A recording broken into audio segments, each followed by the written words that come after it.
شركة المهندس منسي للصناعات الهندسية والتعبئة والتغليف الحديث M2 باك. معكم إبراهيم عبد الرحمن، فني صيانة من فرع باب الشعرية. تعتبر شركة المهندس منسي أحد مؤسسي صناعة التعبئة والتغليف في العالم العربي وفي جمهورية مصر العربية. تقدم لكم النهاردة ماكينة تعبئة حبيبات موديل 902 M2 باك. الماكينة بتعبي من 3 جرام لغاية 250 جرام، متوفر منها لغاية 1 كيلو. تعبي من 30 ل 70 كيس في الدقيقة الواحدة على حسب الخامة بتاعة التغليف. من هنا بحط المواد بتاعي. النهاردة بنعبي سناكس في القادوس هنا.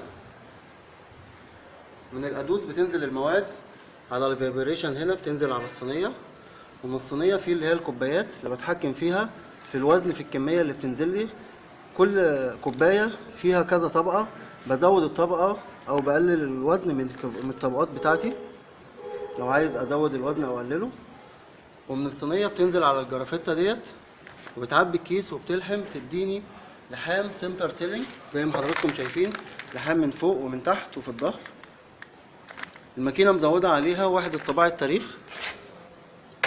اللي هي ديت. ماكينة سهلة الصيانة وسهلة التشغيل، مقدمة لكم من شركة المهندس منسي للصناعات الهندسية والتعبئة والتغليف الحديث M2 باك. جميع قطع غيار الماكينة وجميع قطع غيار ماكينتنا متوفرة في فرع باب الشعرية بشركة المهندس منسي للصناعات الهندسية والتعبئة والتغليف الحديث M2 باك. من هنا ده زرار الباور الرئيسي بتاع تشغيل وإيقاف المكنة، ده فتحها. ده زرار الطوارئ اللي بيقفل المكنة لو في حاجة طارئة أو نور أو قطع.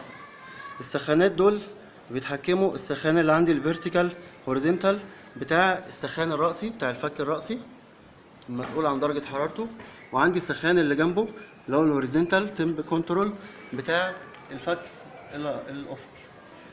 مقدمة لكم من شركة المهندس منسي للصناعات الهندسية والتعبئة والتغليف الحديث M2 باك. زي ما عودنا المهندس منسي دايما بسهولة تشغيل ماكيناته والمرونة في التعامل معها، قدمنا لنا الماكينة النهاردة. ممكن أزود السرعة بتاعتها أو بقللها من هنا. ده البي ال سي اللي بيتحكم في جميع الوظائف الماكينه. السي اللي هو عداد الاكياس، المكنه عملت لي 211 كيس. ال طول الكيس بيبقى بالملي 150 ملي، يعني طول الكيس 15 سم. الاس اللي هو ستوب اللي هو حاله المكنه حاليا. البي اللي هو الفوتو سيل اللي هو بيتحكم ان الكيس يقطع عند العلامه السوداء ديت. عندي اهو الفوتو سيل بتاعي اللي هو ده. هبتدي اشغل الماكينه من هنا. طبعا دوت بفتح المواد بتاعت الصينيه وبقفله تاني. مقدمه لكم من شركه المهندس منسي